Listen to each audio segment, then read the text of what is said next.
What's goody in the hoodie Blackwell family, man? Welcome back to the Blackwell Box Season 2. This is Season 2, the first episode. Welcome back to the Blackwell Box, where we heal through real conversations with real people. I am your host, Wellness Liss, and it's good to see y'all back again. It's been a little minute, been a little schminute, but we back better than ever. And we are kicking off the first episode of season 2. Before we get into that, you already know, make sure that you following the Blackwell Box. All right. We switched things up just a little bit for season 2 on as far as where we streaming. All right. So I'm gonna get y'all hip to that right now before we even get into this whole thing. All right. So we got Instagram, Twitter, YouTube, Twitch, and Facebook. That's where you can catch all of our video live streams. That's where you can get our video content, all right? And we are at the Blackwell Box on all platforms, okay? No more Blackwell _ box, the Blackwell Box on all platforms. Make sure that y'all run those streams up. Make sure y'all are following, okay? We're going to be streaming every Wellness Wednesday moving forward, okay? We're going 7 p.m. Eastern Standard Time, okay? Every Wellness Wednesday, that's going to go live on Twitch, on Twitter, and on YouTube, okay? And you can catch the video playback. We also have some video content on Facebook and on Instagram, all right? But that is where you'll get the full podcast stream is on the Twitter, the YouTube, and the Twitch at the Blackwell Box, all right? So next order of business, make sure that you are subscribed, following, listening, streaming to us on our audio playback platforms, okay? So this season, we are going to be on Amazon Music. We're going to be on Spotify, on Google Podcasts, Anchor, and Stitcher, okay? Those are the 5 places that you can catch the Blackwell Box. And the easiest way, I think, the way that I listen to it, is I say, hey, Alexa, play the Blackwell Box podcast. And she'll say, okay, playing the Blackwell Box podcast. And boom, just like that, you can catch it right there. So there's really no excuse. It's really no excuse why you're not streaming. And if you're streaming, there's no excuse why you're not subscribed, liking, following, and interacting as well. So that's the first order of business. You already know. And you can follow me on Instagram at wellness.liss. All right. So now that all the shameless plugs is out the way, what's up? What's good? I'm excited. I'm excited to let y'all know what to expect in season 2, what to keep your eye out for, and why you should keep coming back. So I'm about to just hop right into it. So the biggest difference with season 2 is that for season 2, I really went out on faith. I really took a leap as far as the guests that we bringing on. So we bringing on some amazing guests. Season 1 guests were amazing. And a lot of them, if not all, I think, were people that were in my immediate close circle. So people that I know their story. I know they had good things to say. I know they had good stuff to come to the channel, to come to the podcast, sit in the Blackwell Box and share. And that helped me because it allowed me to be really comfortable with season 1. Season 2 got a little uncomfortable. It got a little uncomfortable because I am bringing on all new guests. I'll say most. Let me not lie. Most of the guests that you're going to see on season 2 are people that I've only had maybe 1 or 2 conversations with, if that. A lot of them are people that I have seen on social media. I've been following their platform, their brand, and what they got going on. And I feel like based off that, their message, I know they got some good conversations to bring to the Blackwell Box. So with season 2, I took a little step out on faith. Okay. I took a little dance on the wild side and branched out of my immediate family, my immediate community, the people that I know would love and support me. And I was so pleased and surprised and just overwhelmed at the amount of people who said, yes, we want to hop in. We want to be in the Blackwell Box. We want to be a part of the fam. We want to share our story. And so I'm very excited about the guests. I'm excited about the new, fresh energy. It's going to be people from a lot of different perspectives, y'all. A lot of different topics going on. We're going to dive into those Black mental health issues. And we're going to hit it, of course, talking about those real life experiences. So we're going to be talking about fitness. We're going to be talking about suicide. We're going to be talking about dating, okay? May is Mental Health Awareness Month. So we're going to get deep. We're going there. We're going there in season 2, y'all, all right? So that's one of the biggest changes. Of course, if you haven't noticed, we got some physical changes. And for the people who are listening in, Wellness Liss got a little new hairdo going on, okay? We got some inches coming into season 2 and a new fit check. Oh yeah, oh yeah. Y'all see it. So I've gotten a whole bunch of people. They feeling the what's goody in the hoodie. So little tidbit at the end of season 2. At the end of season 2, keep your eye to the streets for the Blackwell Box podcast merch. We're gonna drop the merch on y'all because I've had a lot of people say, yo, let me get that hoodie. What's up? You got my size, what colors you got? And I'm like, y'all all was goody in my hoodie. So of course, I want everybody to be able to wear their wellness. I want everybody to be able to be proud and let people know and advocate. You know, my mental health is important to me and it should be important to you too. So of course, I got so many requests. I have to bring the Blackwell Box merch. It is coming. Keep your eye to the streets. Make sure that you following me, wellness.list, and make sure you following the Blackwell Box on Instagram, Twitter, YouTube, all the places, okay? So that y'all can be catching those sneak peeks, so that y'all can be getting the discount code, so y'all can get the early drops, so y'all can be in the know about everything that's going down with the Blackwell Box merch, which is coming very, very soon. Of course, I ain't putting out nothing but the best quality. So we're going to make sure that that's all locked, tight, and right. And y'all can keep your eye to the street because that's coming soon. So that's another thing you can look forward to. So, all right, we got me in new drip. Okay. We got new guests that Liss don't even know. I don't even know. I just seen them and see how inspiring they are on their platforms. So we got some collabs going on with the platforms. All right. I ain't going to say no names. But when y'all start seeing the guests, you're gonna be like, oh.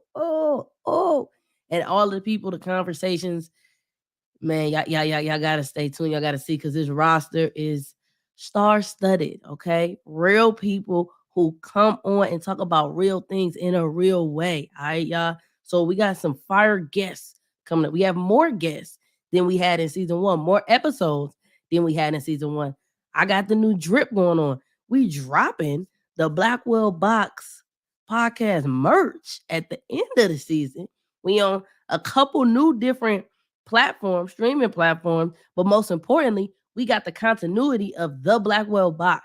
Y'all don't even know, bro, how much energy and effort it took to get people to give me my name, bro. To get the Blackwell Box on all platforms, across the platform, so that when y'all search the Blackwell Box, y'all don't have no confusion who it is, where it is, what it is. It's me. It's us, y'all. Okay? Okay. All right. So that's the other new thing that's coming. And so one of the other new things, so this is a lot. This season is going to be very different. I was able to learn a lot. I was able to experience a lot since the last season. And so I'm putting my heart and soul. I'm going into it. Y'all gonna get some tea, some information, some never before seen stuff. And one of the most important things to me is the questions this season. The questions this season, I really sat down and thought about them. I wanted to make sure that I'm asking these guests things that help you to learn, things that help them to learn about themselves and to think differently, you know, and expand upon the thinking and the concept that they already got. So we have come up with, okay, the Blackwell Box. We got some signature questions that's coming in season 2. So today, now that I've told you the majority of the new things, what to expect in season 2, I'm going to lay it on you. What are these signature Blackwell Box questions that you can count on, that you can expect to see and understand to learn more about the other guests? And so today, I'm going to lay them on you. And not only that, I'm going to answer them myself because I always tell people, I will never ask somebody to do something that I'm not willing to do myself. That's just not my style. It's not who I am. So I ain't even about to talk your ear off anymore about the logistics, even though I know that was really exciting for y'all. We about to get right into these signature Blackwell Box questions. So the first one is, where did your wellness story begin? So for me, this question is really important because it sets the tone. It allows the listeners, the Blackwell Box family, to hear and say, okay, this is what this person has been through. This is where this person is in their wellness journey, to create that connection, y'all. Okay, a big part about the Blackwell Box is to create connection so we can learn from each other, so that we can say, I'm not the only one who went through that. I'm not the only one who tried that, who did that, who had that same or a similar issue. So that's why this question is really important to me, to set the tone of we all are on a journey. We all are having different steps in our wellness journey, in our taking our mental health, our mind, our physical, our spiritual, taking all of that serious and putting ourselves first in that regard. So every guest that come on here, you're going to know explicitly, where did their wellness story begin? Why should I listen to you? What do you have to say that connects you to me? So that's the first one. And like I said, I'm about to go break it down. So for me, my wellness story started, I would say, in undergrad. When I was at Cleveland State, I always knew that I wanted to be a therapist because I always knew I wanted to talk. I thought I wanted to be a talk show host. And well, look at me now. I low key, high key him. But my parents was like, yo, that's cool and all, but what's your real job? And I was like, all right, well, I already like to help people. And my grandma's brother was a psychiatrist, and everybody always used to be like, "Oh, you smart like him. You should do that." Da da da. And I already like to help people. I love to talk to people. So I said, "All right, if I'm not gonna be a talk show host, I'm gonna be a therapist because then I can help people with what I'm saying." Because I didn't really have a full understanding of talk show. I just was like, Oprah is lit, and I want to be Oprah. I want to be Ellen. And so that's where my first, start being concerned with mental health. And when I was a teen, when I was like young, before I was even a teen, I was actually in therapy. We were in family therapy and stuff like that. And I always was like, I just wish I had somebody to talk to for real, like on a one-on-one tip, like not all of us in the group and being out at like somebody I could talk to, somebody I could confide in that was older to put me up on game and stuff. And I really didn't feel like I had that person. It was a lot of things, a lot of pieces of me that I felt like I couldn't share with people. I had to keep private. And so I was like, I want to be that person for those kids, to be able to be like, I'm gonna help them when they're at their lowest point, when they feel like they can't confide in their parents or they don't even know where to start or how they feeling.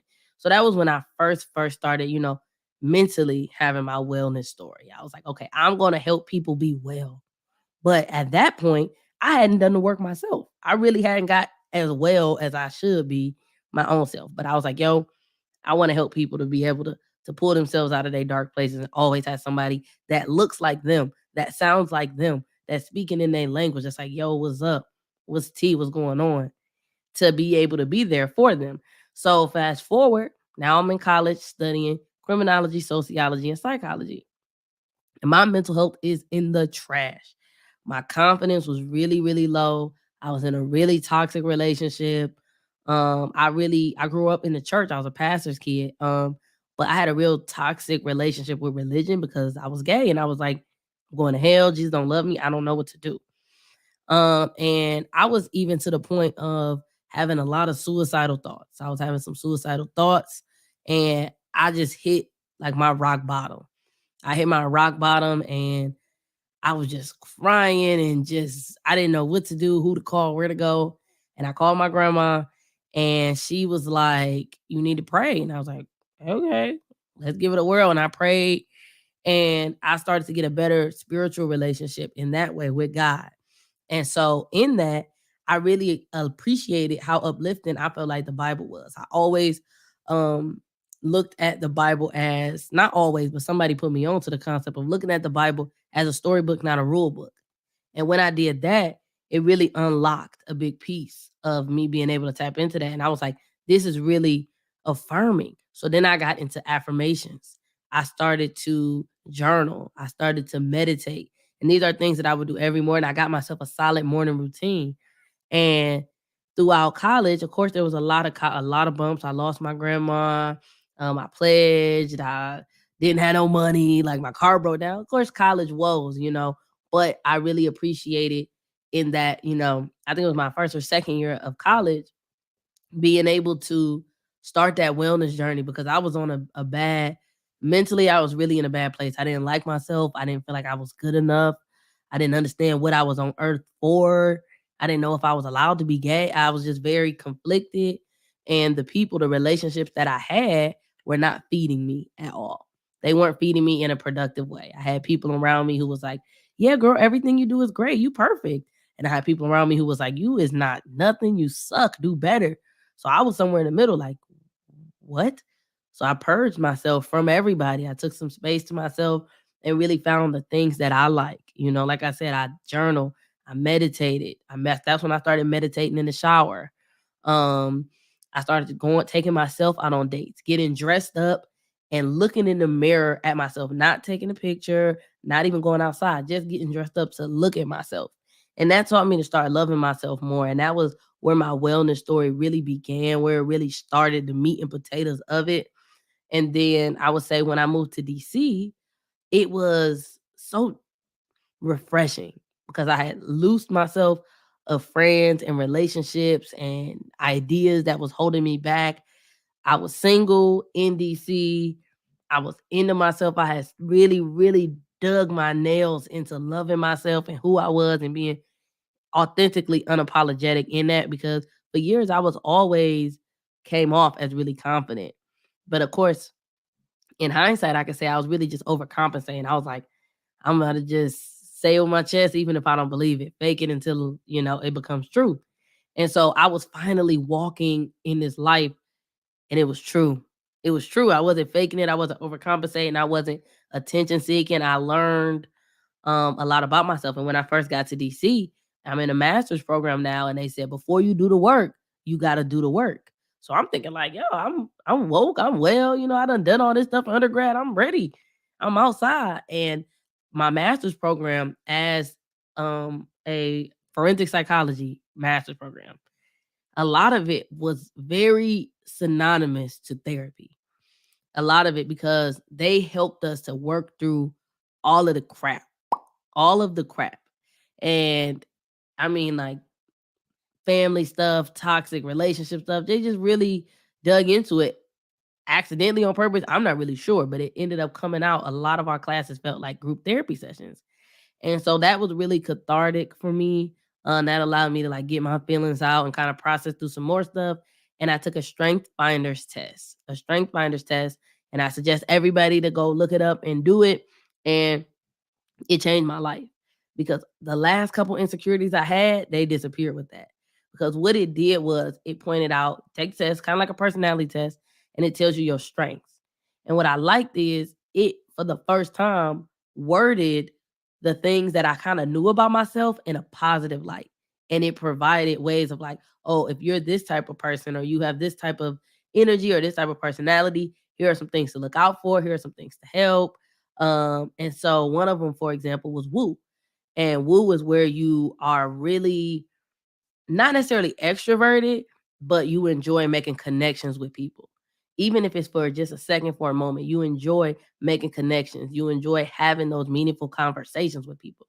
And so for me, this was the first time where me being talkative, me actually wanting to connect with people wasn't a bad thing. It wasn't like you're dependable. It wasn't like you talk too much and you don't listen. It was like, this is a positive thing. And this is how you really harness in on it. So I was able to really seal the deal on the personality traits that I once was insecure about or uncomfortable with or didn't understand or didn't know. I was able to repurpose them. So anybody know me, they know I always like to talk. And a lot of times, one thing I was insecure about, I was like, do people care about what I'm saying? Am I talking too much? Am I attention seeking? Like I didn't know my why behind why I was talking so much. And so I was just saying, saying anything just to fill the space. And now I understand that I'm woo. I appreciate making connections with people and that it's okay to talk. I went on a vow of silence in undergrad and everything. So now I realize it's okay to talk. It's just important for me to be intentional about what I'm talking about. So that's just one of the categories, one of the things that helped me to kind of really put the bow on it and seal the deal with shifting my mindset as to the pieces that about me that I like. This is why it's okay to like them because that balance piece of nothing's good, nothing's bad. So that was really next level in my wellness journey and through life. Of course, once I started getting more spiritual, once I started getting into like crystals and herbs and those kind of things, once I started to date Morgan and we really poured into each other, we helped each other wellness. She called me out every chance she get and vice versa. And we really help each other grow and challenge other mindset because we have very different backgrounds. So that's kind of how my wellness continued and is continuing to progress. And now, as a therapist, every day my wellness story is changing because I'm hearing these crazy stories and I'm in a position to help people. And you can't help, you can't give with a broken hand, right? So it's making me be even more intentional, even more accountable, even more aware, and also continue to now share my wellness story, share my wellness journey and the information I have outside of just in the therapy session. So, long story short, that's Wellness's List wellness story. That's where it started, and that's where we at now. We growing, we learning, we sharing, and we here in the Blackwell box to talk about other people's wellness story. And so that is why this question is really important to me. I'm asking every guest is setting the foundation of this is this person's story. This is where they started tending to themselves and why and what they did to even get started. This is why I think they're worthwhile to be on the show to talk about their experience because they're aware enough to understand the woes, the good, the bad, the things that have happened in their life and how to kind of be resilient with that. So, this is the first question every guest is going to get asked. All right. The next question. Now, this is a little bit, this is something that I think is really going to spark up some good conversation, something that is really interesting. I think a lot of the guests that I have, they all have these really different perspectives. They have these really different life experiences. And I think it's important for us as outsiders, for lack of better terms, to be able to have an inside look on some of these things. For example, we're bringing a trainer and a fitness coach on season 2. And so I'm going to be like, "Yo, what is T with being a fitness coach? What is that insider because I know about my fitness, but I don't know what it's like to be a fitness coach per se." Okay? So the next question is, what is something the average person might not know about being wellness list? That's me because that's who I am in this space that I think we should know. So for this question, is really tapping into what is that insider piece that you wish you knew before, or you think if you are not in this bubble, you may not know this, but you should know this. So I really love this question as well. So for me, one thing that I think the average person might not know about being wellness list, which is a host, which is a sister, an aunt, a counselor, a therapist, a mentor, a wellness coach. What I think a lot of people might not know is that you don't have to have it all figured out. You don't have to be perfect. You don't have to have it all figured out, and you shouldn't expect people, therapists, coaches, mentors, people in these positions to one have it all figured out. You shouldn't expect them to have this golden answer, this golden key to give you, and you shouldn't expect them to give you advice. You shouldn't. I think that's something I think more people need to know. I actually was talking to someone about it and they're like, "Yo, my therapist give me advice all the time." And I think that I'm not gonna step on nobody's toes. That's stylistically, but what I was learned, my orientation, what I believe, what I think is that I can share my experiences, I can share my information and my knowledge, but I will never tell somebody this is what you should do. I love to talk to people and have these open dialogues, these open conversations to help them to come to that conclusion on their own because you know your life better than me. Like I said, the last question. Where did your story begin? I let other people write their stories. I'm not writing nobody's story, even as a therapist. I'm not going to tell you this is how you should date. This is how you should do this because it's different for everybody. So I love being able to connect with people and help them to share what they want, what they doing, what they got going on, to help them come to the conclusion on their own of this is how I need to take control of my life. This is what's going to help me or be beneficial to me without me saying, "Yo, you should do this. You should go there. You should be like this. You should do that." Because I don't have all the answers. It's your life. You have the best answer, man, y'all. I love y'all for coming on here and listening to me and asking my advice and all those things. And, casually, I will share, if you come to me, I will share my opinion on things.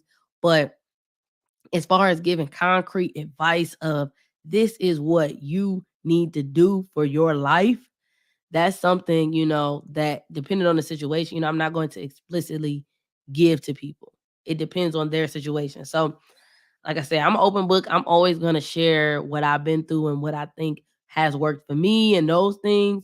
But I think that's something that the average person doesn't really know or might not know about therapy, about coaching, about mentorship is that you got to do the work. You got to come to your own conclusions. You got to do the work because if I tell you, it's not going to be nearly as meaningful as if you walk yourself to that river. You're going to drink that water way more because you're tired. You don't walk versus if I carry you there. All right. So I think that's something interesting. And I think this question is going to give that interesting perspective of whatever the person, the guest niche is, giving that insider of, oh wow, I didn't even realize that people think like that. Or I didn't even realize that's something that you have to go through in that space as a comedian, as a coach, as a oracle reader, or whatever it is. So that's the second signature Black Will Box question that you can expect to hear from every guest. And the last one, okay, the last but not least, we always want to leave here with some concrete. We be having some lit conversations, some really good conversations. People say a lot of good things, you know what I'm saying? And at the end, I always think it's important to wrap up and give people something that they can take, something tangible, okay? Because it's nice to say all of these quotes. It's nice to say all these affirmations and um all these sayings and stuff. But what is a tangible thing? You know what I'm saying? That people can do, because we're not just here to talk. Of course, we're here to talk and we're here to have these real conversations, but we're here to heal through those real conversations. And how we heal is by hearing it, by normalizing that these things happen, by processing these things with ourselves outside of this as well. All right. The work don't stop at the end of the Black Will Box podcast. There's more work that we should all be doing every day to aspire to be the best version of ourselves. And so, from their own personal experiences, I'm always going to ask the last question: what are three things that we could do, that we could start today to start improving our quality of life? Okay. And so, for this question, I want these guests to go from their lens, from their perspective, from their experience. Like I said, I'm not in the business of telling people you have to do this or you should do this. So, this question is really just three things that I or the guest believe are tangible, are simple enough for people to grab what they need from it. You don't got to do all three. You don't got to do everyone that everyone says, but to grab what they need from it, to have tangible things that they can start to do today if they're like, I really just don't even know. That's cool and all, but how can I, once they're inspired by the guests or by the conversation and they have related to it and they've learned something, like, okay, how can I put this in action? This is the plan, okay? This is how we are going to move forward and propel ourselves. And this is going to be coming from the framework of that person's experience, of that person's niche, of that person's own things that did or did not work for them. And so for this one, what are three things that we could do today to start improving the quality of life? The first thing that I think that everybody can do to improve the quality of life is listen to the Black Will Box podcast. Period. Period. Because I think that these conversations are are significant. I know that they are significant. I know that they are meaningful. I know that they can allow people to heal and to learn. And I'm healing and learning. And the guests as well through these conversations. So I think that the first thing, of course, is to listen to the Black Well Box podcast. You know what I'm saying? Listen to it, subscribe to it, interact with it, kick it with us, all of those good things. Make sure you keep coming back. The second thing I think is to find something bigger than yourself. It could be your mission in life, it could be your purpose, it could be a higher power, a God, a Jesus, whoever you pray to, but finding something bigger than yourself, because what that does is it takes the pressure off of you. So you don't feel like I have to do this. I'm supposed to do this. I'm always searching for something. Find your thing, and really lean into that. And for some people, a lot of people it's religion or spirituality. But if you say, okay, I'm really going and going and I don't know my purpose, I don't know what religiously I believe, then write your own story. Right? You make those decisions for yourself. You are the captain of the ship of your life. So try things out. Life will teach you and tell you what that bigger than you thing is. It really will. I never would have thought I would be sitting here right here on the podcast and boom, flip, skip. Why don't you? Here I am. So, definitely finding something bigger than yourself, something that connects you to people, that helps add meaning to your life. Having that alone, I think is really, really beneficial. And I would say the third thing, from a therapist to start improving your quality of life today, I would say be mindful of the energy that you keep around you. Be mindful of it. I'm not saying cut people off. I'm not saying keep a whole bunch of the family first. They got to be around me because they're my family. I'm not saying you got to have a partner or you got to be single, but just be mindful. Be really mindful of the company you keep.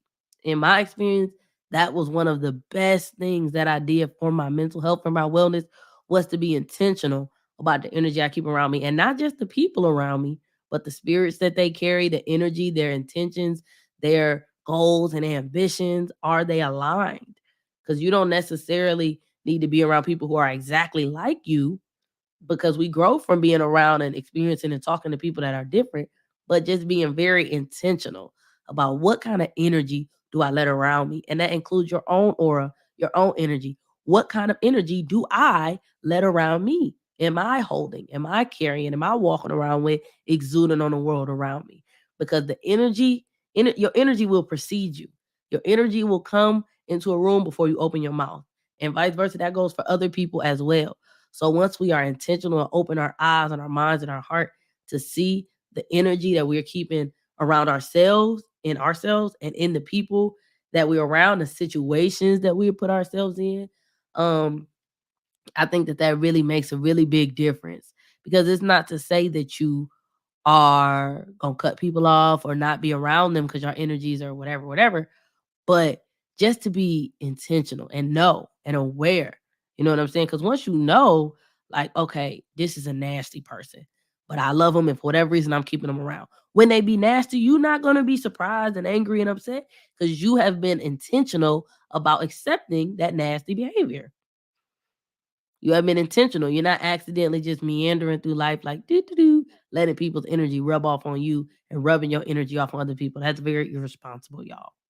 So, in closing, make sure y'all be mindful and really aware of the energy that you are keeping around you. Make sure that you lean into something bigger than yourself, finding a higher purpose, a higher power, and really leaning into those things. You know what I mean? And I think that that is really beneficial. I could go on and on about things that we can do to improve the quality of life. But guess what? We about to have a whole bunch of lit guests to come through, pull up, hop out, and put y'all on game about what experiences they've had, how they can relate to you, how they've overcome these things, how they still maintain their mental health and their wellness with regard to their niches and their fields and their life experiences, and what 3 things they think you should do. So now you're gonna have a large pool of content, of understanding, of experiences to help grow you. So, of course, you already know we are healing through these real conversations with real people. So, we're going to be keeping it real.